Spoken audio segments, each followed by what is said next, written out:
Assalamualaikum warahmatullahi wabarakatuh. Sahabat Warung Ilmiah, pada episode kali ini saya akan membahas tentang bahaya mengkonsumsi ternak tiren. Ternak tiren merupakan ternak yang mati dengan sendirinya tanpa melalui proses penyembelihan yang benar. Termasuk di dalamnya adalah ternak yang dipukul, tercekik, jatuh, ditanduk, atau diterkam binatang buas. Tidak ada prosesnya penyembelihan menyebabkan darah memenuhi otot, sehingga dapat menjadi media perkembangan mikroorganisme patogen.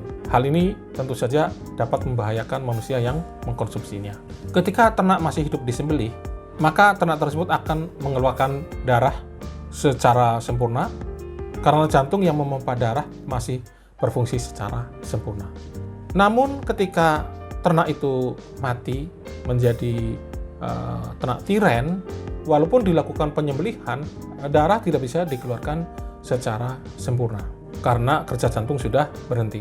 Sebagai contoh, misalnya kandungan mikroba pada daging ayam yang segar itu hanya sebesar 3,3 kali 10 pangkat 5. Sedangkan ayam yang sudah menjadi ayam tiren itu mencapai kandungan mikrobanya 8,9 10 pangkat 7. Jadi terdapat perbedaan yang sangat besar.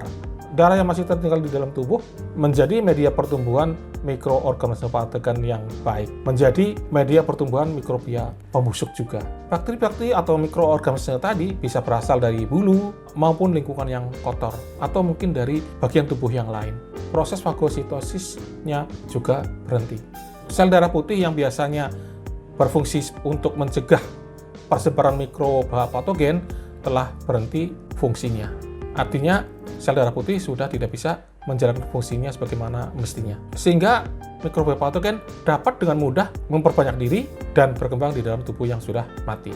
Berdasarkan data dari beberapa negara, 10% dari 1,4 juta kejadian keracunan pangan disebabkan oleh salmonellosis. Salmonellosis dapat dijumpai pada daging unggas atau daging lainnya yang terinfeksi salmonella. Daging yang berasal dari ternak tiren akan meningkatkan kontaminasi bakteri patogen yang lebih besar. Penyakit yang disebabkan oleh bakteri salmonella menyebabkan demam tifoid, yaitu penyakit yang ditandai dengan demam yang berlangsung lama dan disertai peradangan yang dapat merusak organ hati dan usus. Hewan mati juga dapat disebabkan oleh banyak faktor, bisa karena usia, bisa karena penyakit, atau bisa faktor yang lainnya.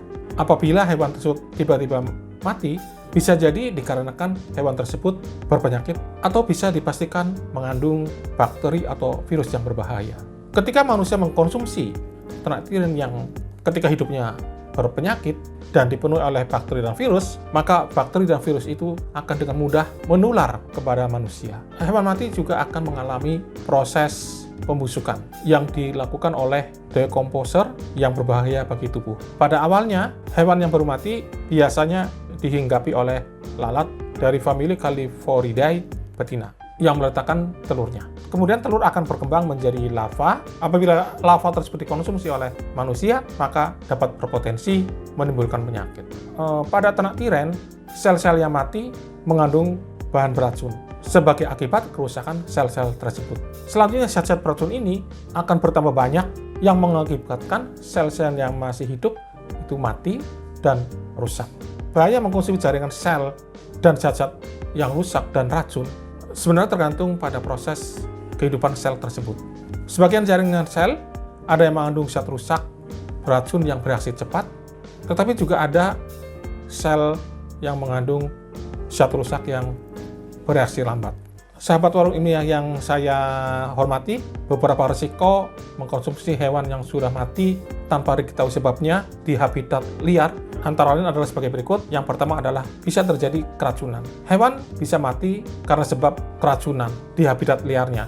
Kita tidak tahu. Nah, ketika kita mengkonsumsi hewan yang mati tersebut, maka kita bisa menjadi keracunan juga. Yang kedua, ada kemungkinan hewan yang mati tadi berpenyakit. Hewan yang mati dapat membawa beberapa penyakit yang berbahaya yang dapat ditularkan kepada manusia.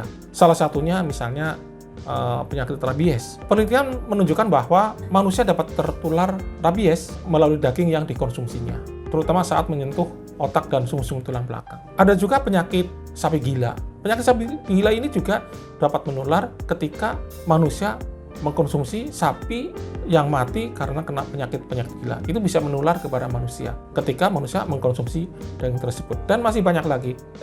Misalnya flu burung. Kita dilarang mengkonsumsi daging dari ayam yang terkena flu burung karena ketika seseorang mengkonsumsi daging tersebut bisa tertular flu burung. Jadi masih banyak lagi penyakit-penyakit berbahaya yang dapat menular melalui konsumsi daging dari hewan yang mati yang berpenyakit. Kemudian juga bahaya yang lain adalah adanya bakteri patogen atau bisa jadi juga virus. Ketika seekor hewan ditemukan mati, kita tidak dapat memastikan berapa lama jaringan itu membusuk. Terutama terdapatnya bakteri-bakteri patogen yang berbahaya yang dapat membuat daging tidak bisa dikonsumsi oleh manusia. Selain itu juga ada kemungkinan hewan yang mati membawa parasit yang berbahaya bagi manusia. Nah, ketika kita mengkonsumsi daging hewan yang mati tadi, bisa jadi parasit-parasit tadi pindah ke tubuh manusia yang mengkonsumsinya. Misalnya cacing pita, baik cacing pita pada sapi maupun cacing pita pada babi.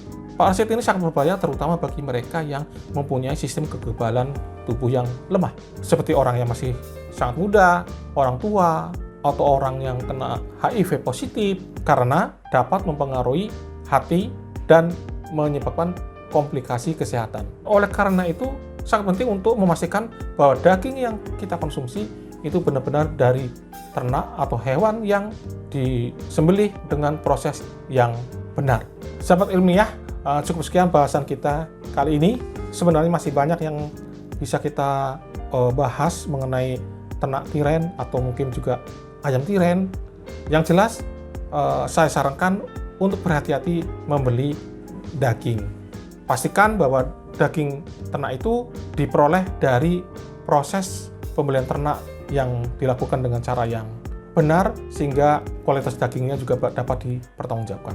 Sekian, sampai jumpa di episode selanjutnya. Assalamualaikum warahmatullahi wabarakatuh.